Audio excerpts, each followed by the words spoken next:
Welcome back, fishing friends, to the worldwide headquarters of the Pinhook Fishing Club. Alright guys, I hope you're surviving this polar winter vortex. I'm going to give you an update on the fishing and what happened out there.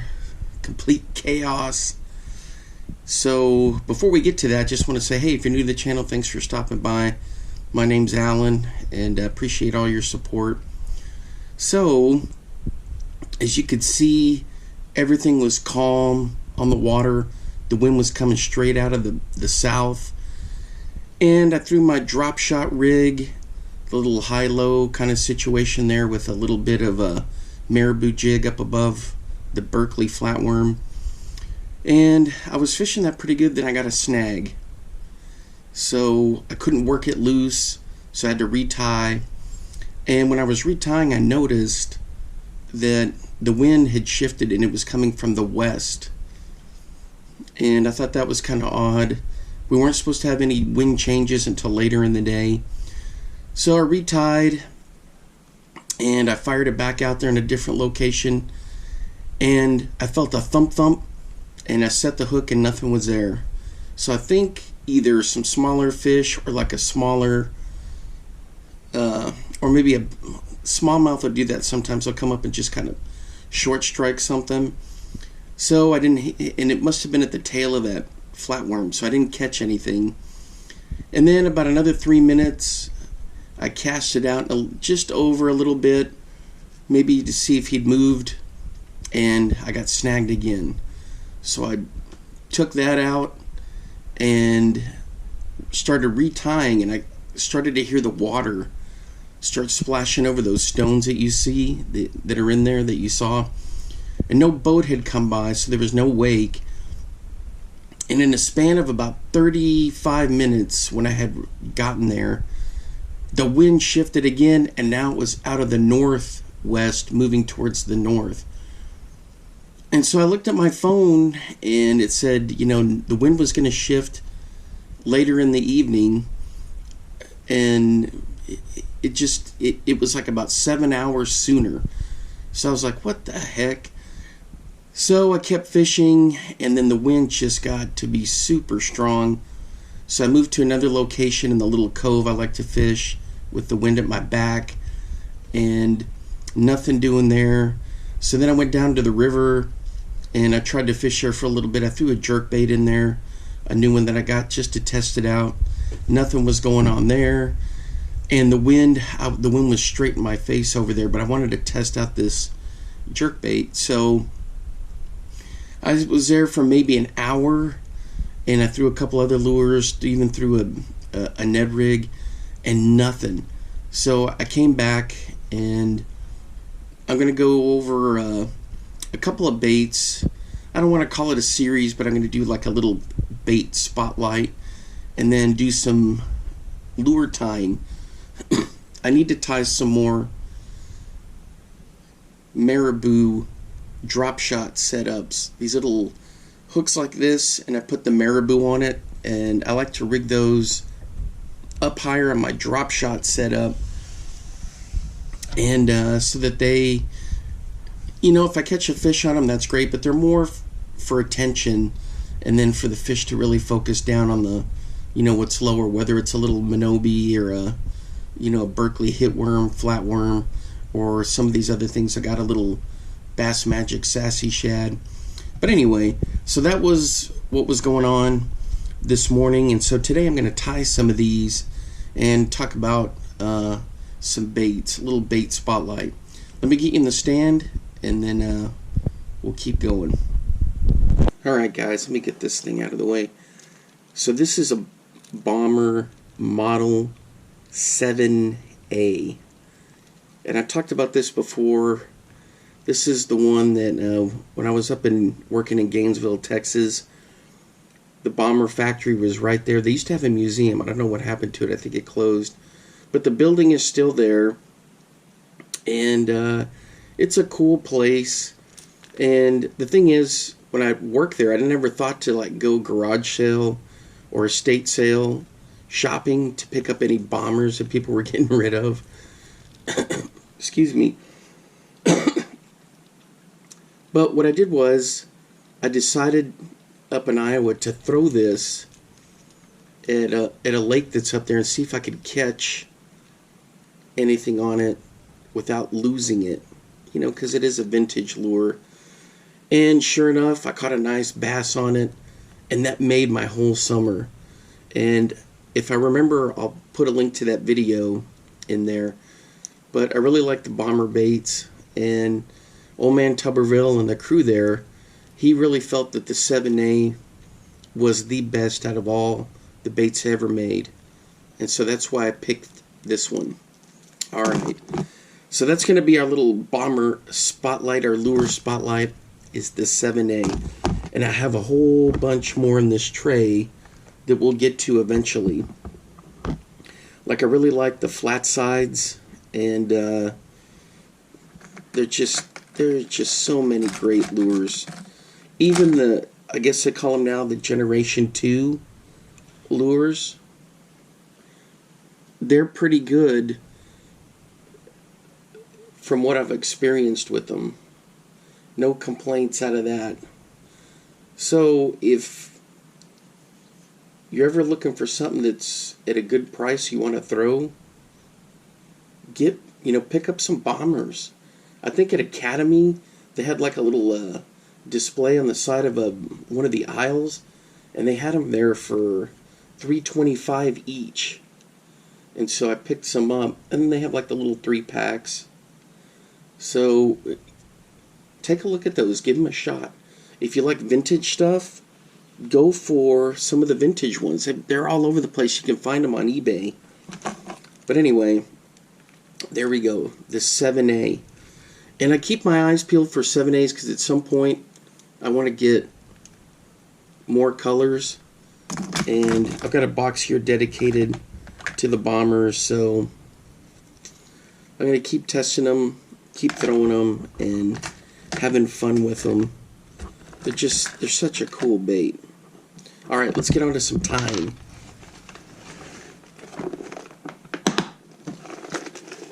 Oh, an update for you guys. I didn't do this on camera. I got a whole bunch of jig heads here I need to put eyeballs on. But I made 2 more Cousin Eddie's.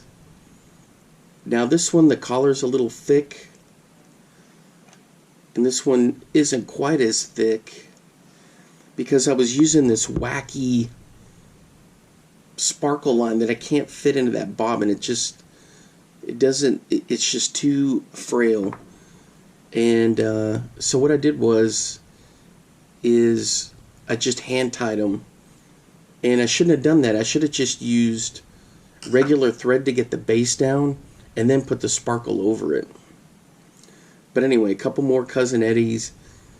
So I couldn't resist. I kept getting requests to do those and to make some. I didn't do it on camera because I had stuff going on, but anyway, there we go. Okay, so what are we going to tie today? I'm going to tie these. Let me get the camera here set right. What I'm going to tie is some Marabou hooks. I guess that's what you would call them.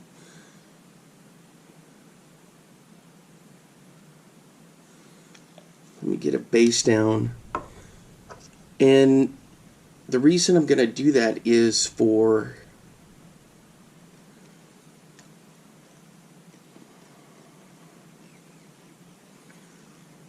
some drop shots. The top spot up there where I get some attention. Alright, every time I get this Marabou out, it just floats everywhere. So beware if you start doing that.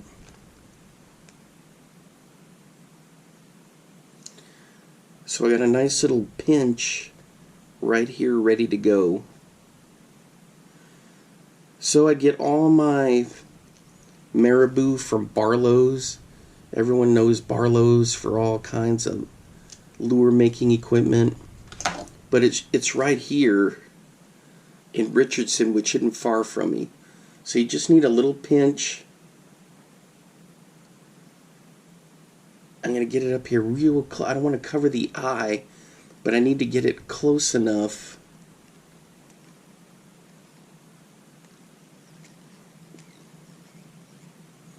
And I'll clean up all that stuff that's hanging around there.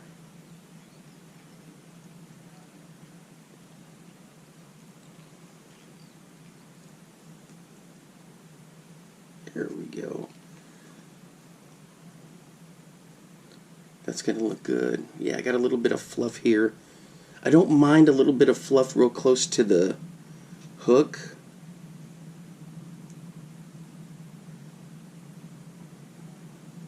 I just hear the heater cooking on, guys. I've been trying not to do an overload. I usually keep the thermostat at 68 anyway. So I've been resisting turning it up because of this polar vortex. Everybody starts cranking the heat up. Guess what happens? Puts a strain on everything.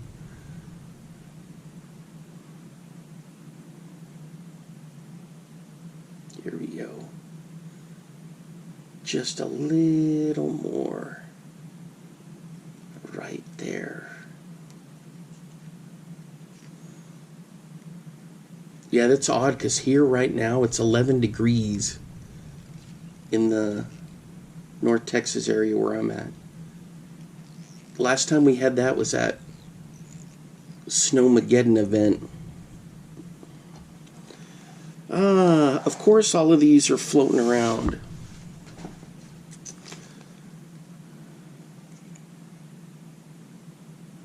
Come on. Look at this, it's just disintegrating. Hey man, I just tied you on there. What's the deal here? I need you to cooperate. That looks good. I am going to put a little piece of flash in there. It doesn't hurt, just a little bit. I'm starting to learn my lesson with the flash, guys. I just go with a big piece so it's easier to manipulate, and then I just trim it down.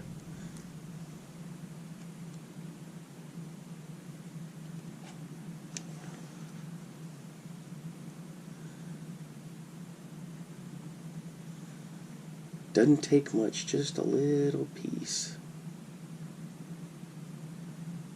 Right there.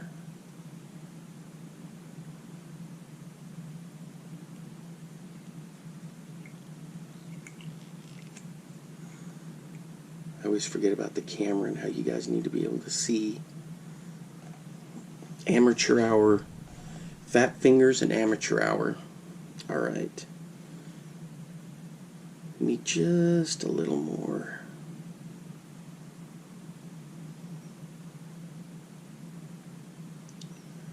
To round out that bottom.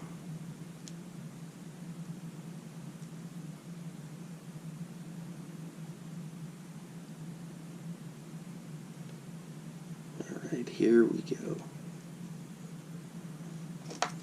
Yeah, I've got some buddies that live up in the Buffalo area, and they have no sympathy for anybody that's in the teens, 20s, and even 30s, because they are dealing with just some brutal temperatures. Uh-oh. I think I botched that one. I need to get it up closer here. Come on.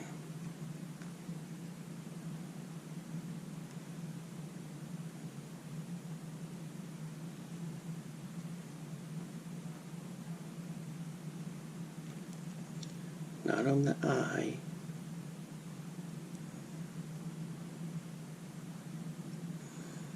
For crying out how does that come up and off? I think it's because it's just too thick. It's this.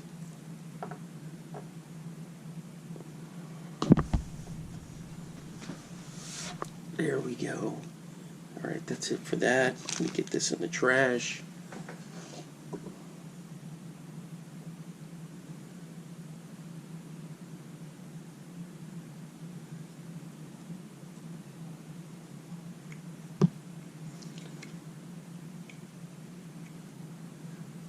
I got this lure tying thread is the 220. It's a little too thick for my liking, but I'm going to keep using it.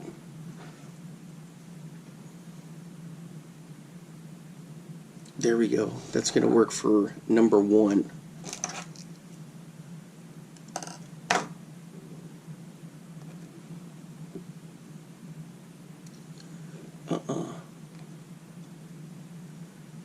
We're not doing that.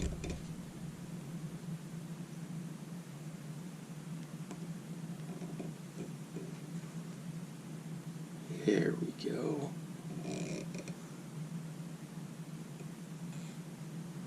Let's get one more.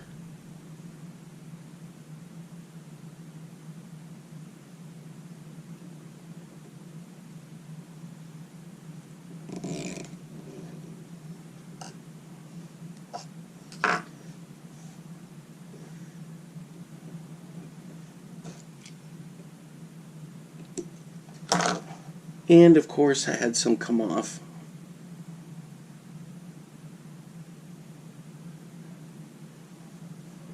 I don't have the ceiling fan going, and normally I always have it going on even in the winter time, but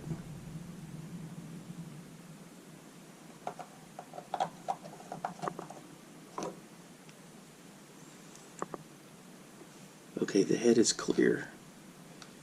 We're in good shape there.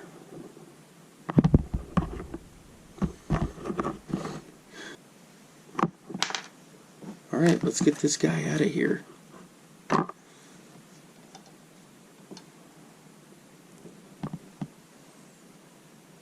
Alright, so we got one done.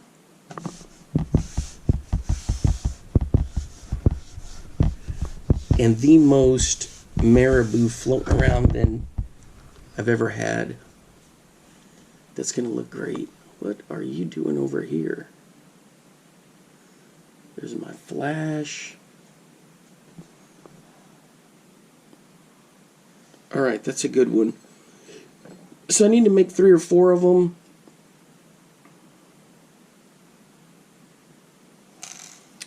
And we'll get started on the next one.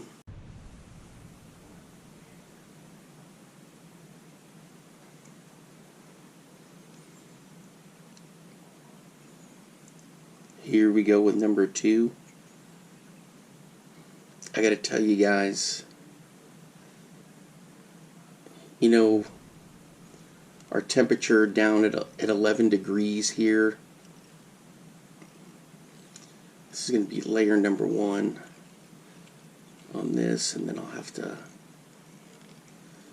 fix some of that excess stuff. But you know, we had that polar vortex a couple years ago. Well, the worst I've been in Texas is when I was teaching in Amarillo.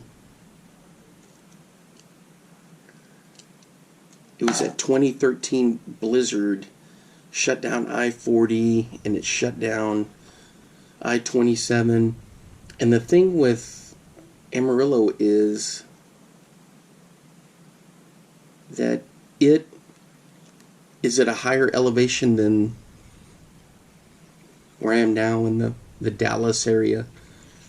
And so the thing with it is, it's flat. It's that buffalo prairie grass area, and you have a ton, excuse me, look at all this coming off. What on earth? It's so tough to deal with Marabou sometimes.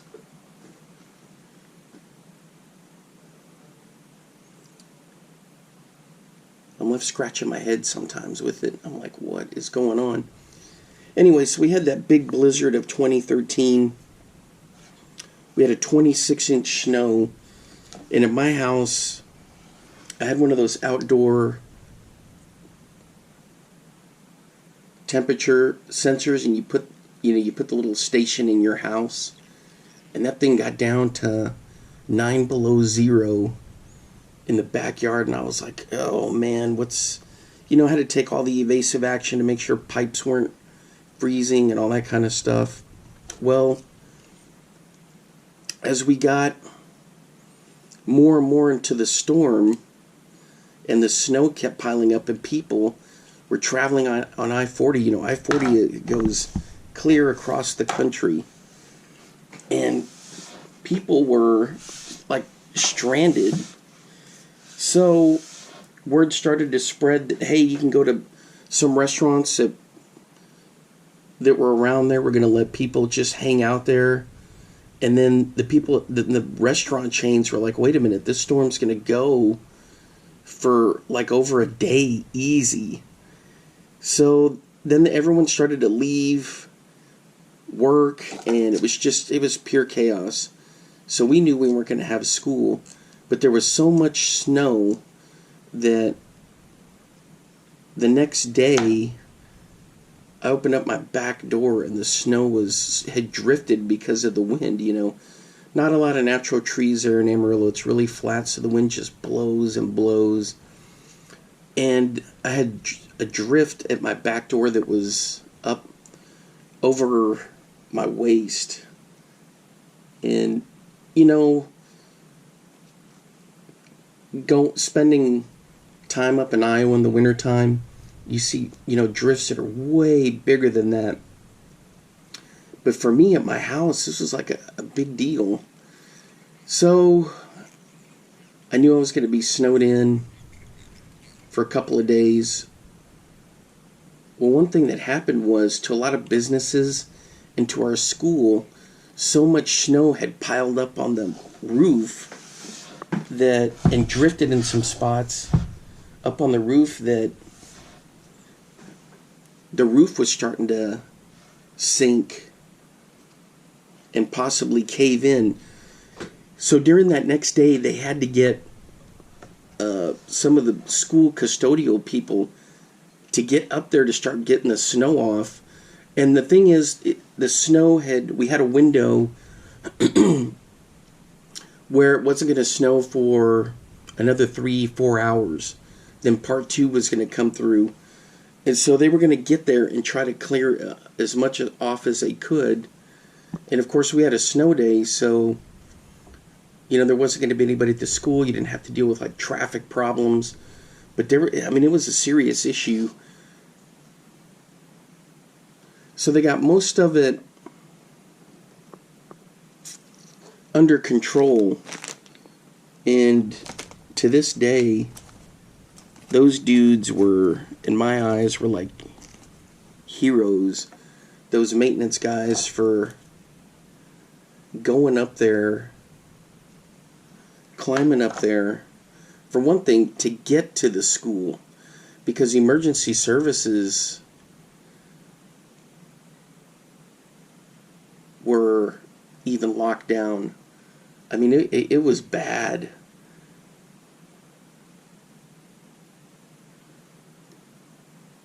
Just trying to get a little bit of flash. I'm going to do this one different.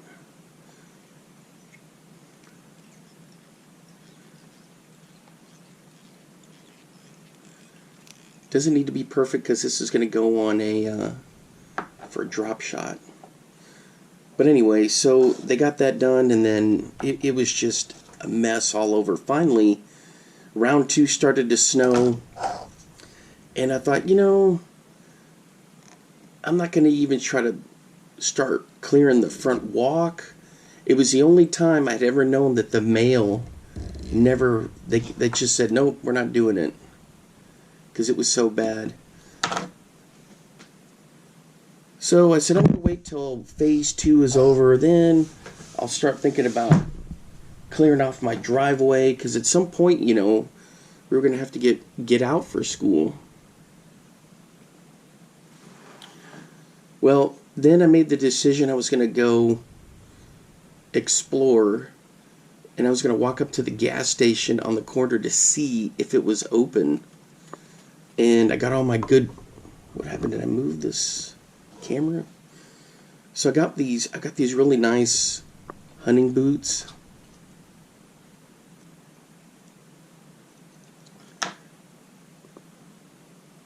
Oh yeah, that's going to look good. So I got these all-weather hunting boots, and I put those on. There we go. I'm starting to breathe in a lot of this fluff. This is going to be perfect. So I walk 3 blocks to the east, and then there's a huge street, and then on the other side of that is where the school is, where my school is, or was when I was teaching there. Well, you know how like along a big busy street you have some like fields because they hadn't developed there yet. There's no it's because it's too expensive for that tract of land, and nobody was going to go there to nobody decided to build. But there was like a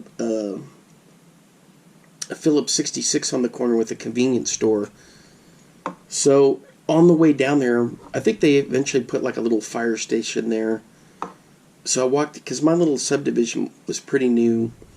So I walked down there 3 blocks, and then a block over to the south, and that's where the gas station was. And as I was getting close, I mean, the snow was super deep, but, you know, I had all my winter gear on, and spending time in Iowa, you know, it wasn't a big deal for me to see any of that, or to have to walk through any of that. What am I doing here? I gotta get a base down before I start putting the flash on.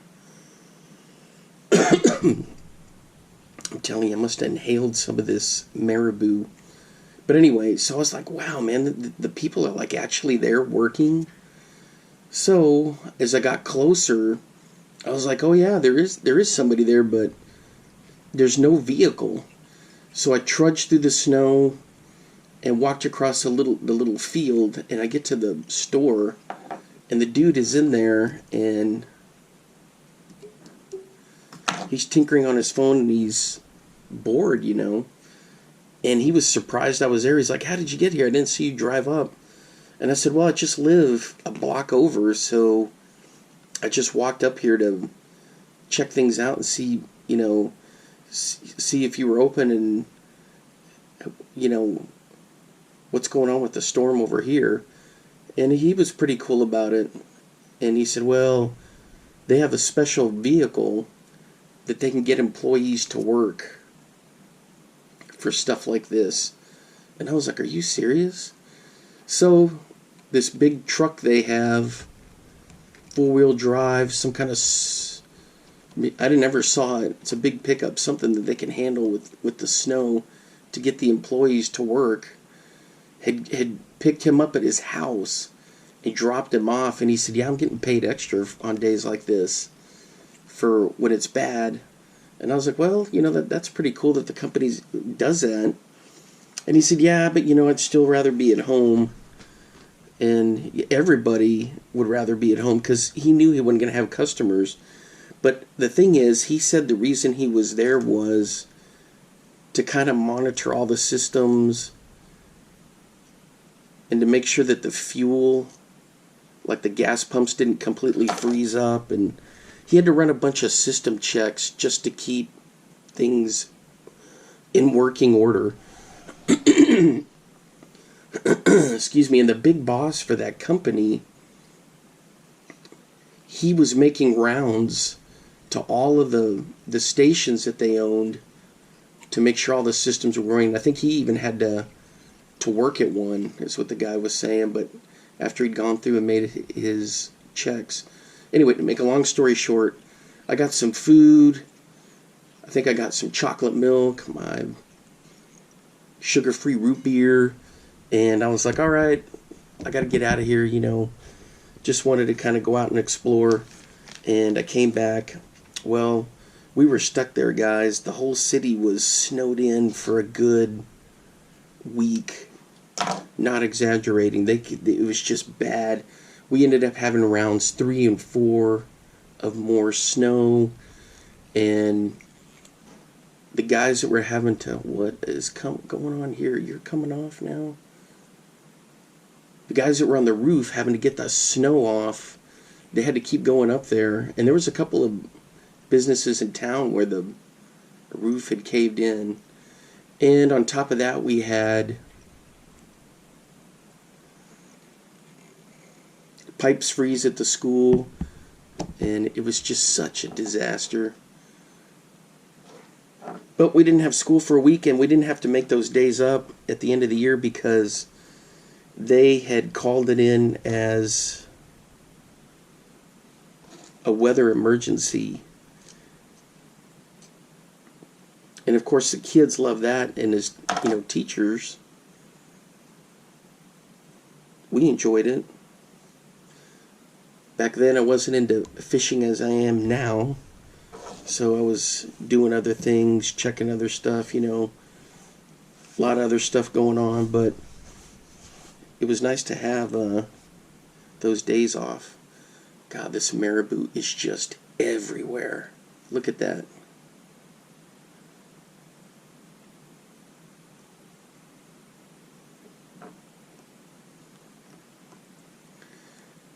Dang it, this thread has got memory and it just wants to unravel. And it's because it's this 220. I'm just going to have to trim that up. I didn't mean to catch those.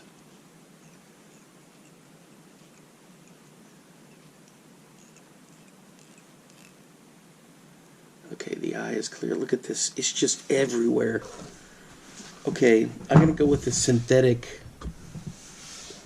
It just floats. You can't control it. Now, where is this all coming from? And I breathed it in, swallowed it.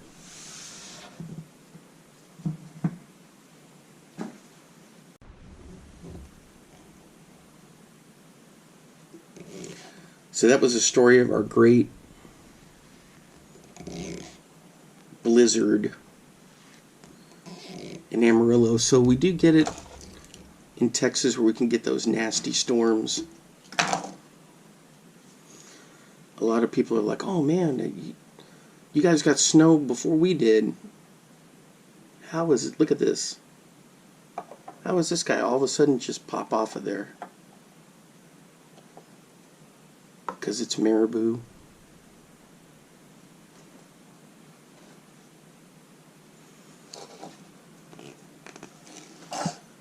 Alright. That little fluffer right there looks great. Trim the flash. Let me get this where I can drop it in there. I'm going to be gagging and coughing all over the place because of this. Whatever I breathed in and swallowed. Let me check the eyelet. Oh yeah, it's clear.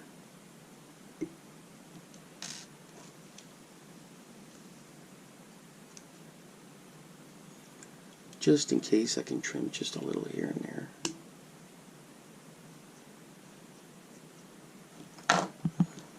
Alright, looks like we're in good shape.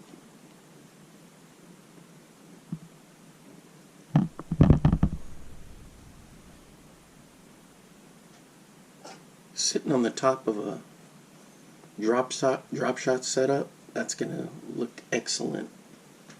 There we go. I think I bumped the camera again. Alright, I got my base on. Still coughing up a storm from this marabou.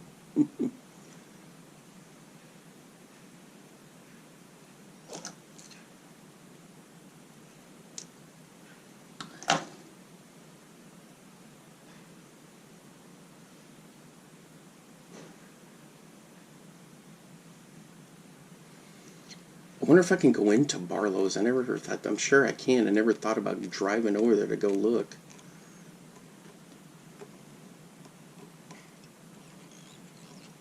Let's get our base on. Get some glue on me. I got some of this stuff fluttering around. Alright, I'm going to do a little bit of gold flash on this one.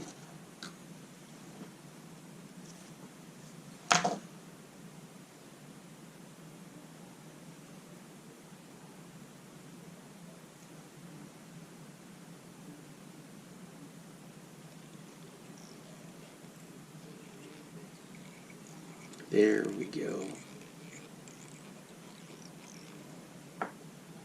Look at that. That's going to look good. Yeah, there's been some other times, like we had to evacuate from a wildfire one time. It was pretty crazy, and I was lucky that my house was between the fire and the school, or my neighborhood, but they got it under control. Kids, we had to let the kids out early so they could get on the buses and evacuate. But you never know with the weather there, and in Texas everything changes so much.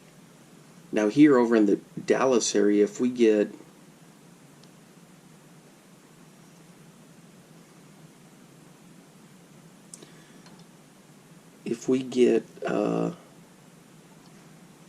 sorry guys, I'm trying to figure out what I'm going to trim here for this.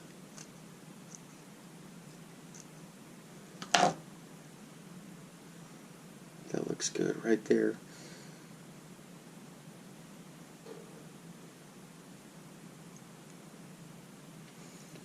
If we get even an inch, half inch, because we're such a big metroplex, they'll shut it down. School, businesses, all kinds of stuff. So on the one hand, I'm like, if we were in Amarillo, we'd still be having school. But then here, you're kind of happy. You're like, well, we're happy, that they went ahead and canceled. I need one more good section of fluff.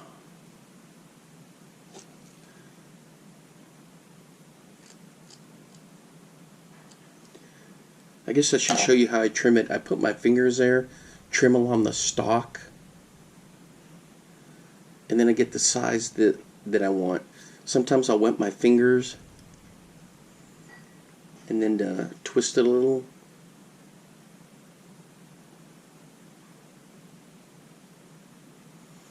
So I get it right where I want it. Yeah, if you're new to the channel, guys, I don't do any of this the right way. I'm just an amateur, but I do it, for fun. It's a great way to relax at the end of the day from school, or like today nothing's going on really because of the weather. I try to get out and fish, and the wind shifted, and everything. When it's nothing's gonna go, so you just bail. So I said I'm gonna do some lure tying and do a little spotlight on some of these baits, some of these crankbaits and stuff that I got. Alright, you're going back in the bag.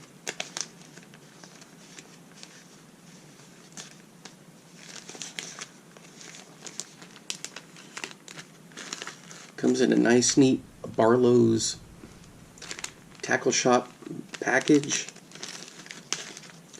Then we're going to tie a couple, I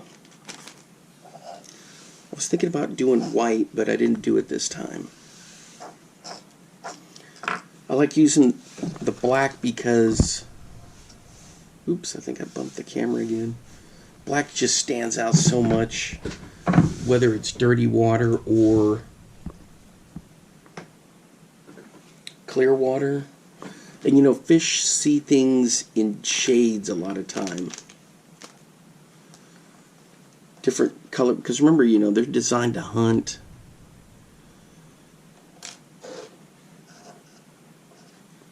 And track down baits and see things.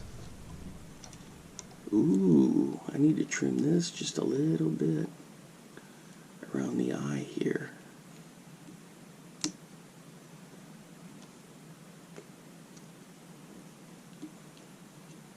Alright, there we go. Come on, get off of there.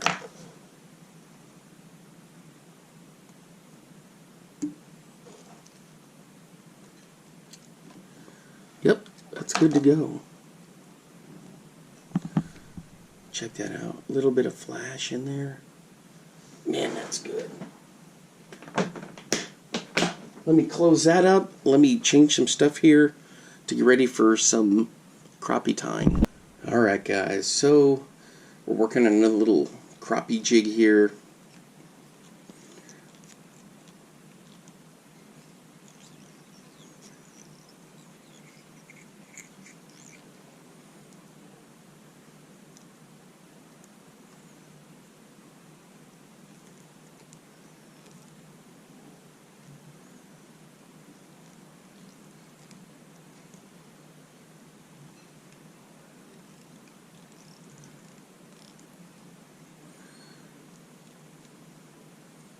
Once again, a shout out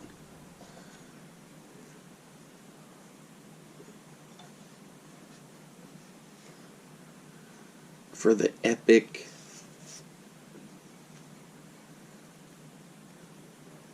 fly tying materials that a family gave to me. These are going to come in handy for a long, long time. That looks good right there. I'm going to put just a little bit of orange. I've been mixing just a little bit of orange in there for a color variance, and it's been working out really well. Just a pinch. Just a pinch.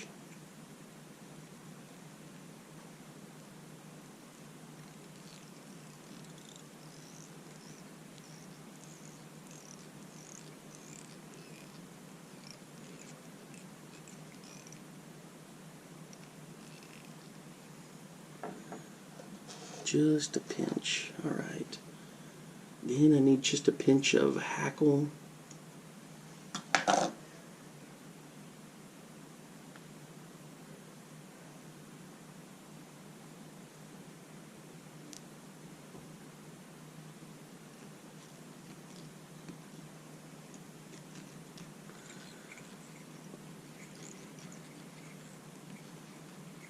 And we got this one done.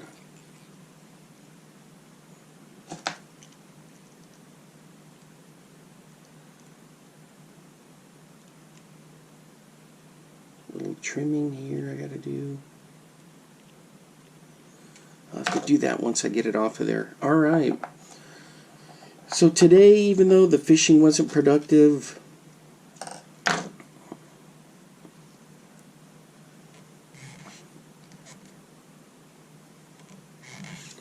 the lure tying was. And a quick little lure spotlight for the bomber stuff. And since we're all stuck inside due to the weather, technically I could be out fishing today, but with these temperatures, I think it's a big shock to the fish, especially in some of the ponds. Now the deeper water stuff, I don't even know if we got a thermocline here on the lakes in Texas. Alright, check this out. Wait. Let me trim some of this. Sorry guys, I gotta lean over the trash can when I trim this. So that's how come I'm out of frame sometimes.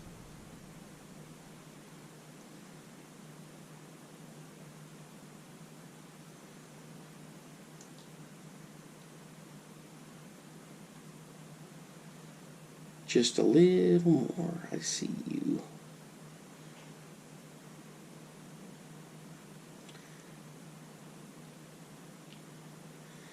Well, if I can get it. There we go. Alright, check this out.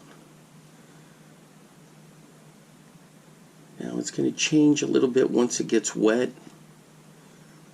But man, that looks good. I need to trim it just a little more.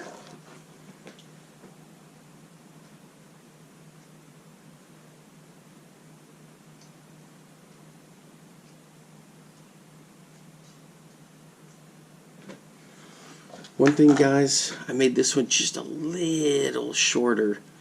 You don't need it too far past the hook, because if it's too far and they hit the back end, they're not going to get any of the hook. But this will work just fine.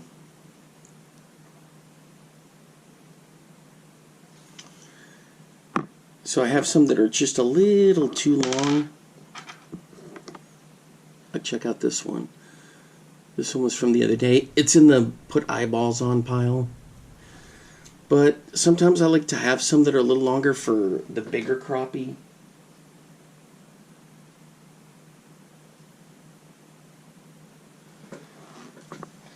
I don't know, does that work? Big baits for bigger fish. Alright guys, that's going to be it for today. Until next time, hey, thanks for hanging out with me. I know it's, you know, lure tying has kind of been, talk videos are boring, but, you know, gives it a chance just to be able to do something a little bit different. Plus, I want to give a recap of the live stream that was a no fishing event. Alright, until next time, I'll see you then. Bye-bye.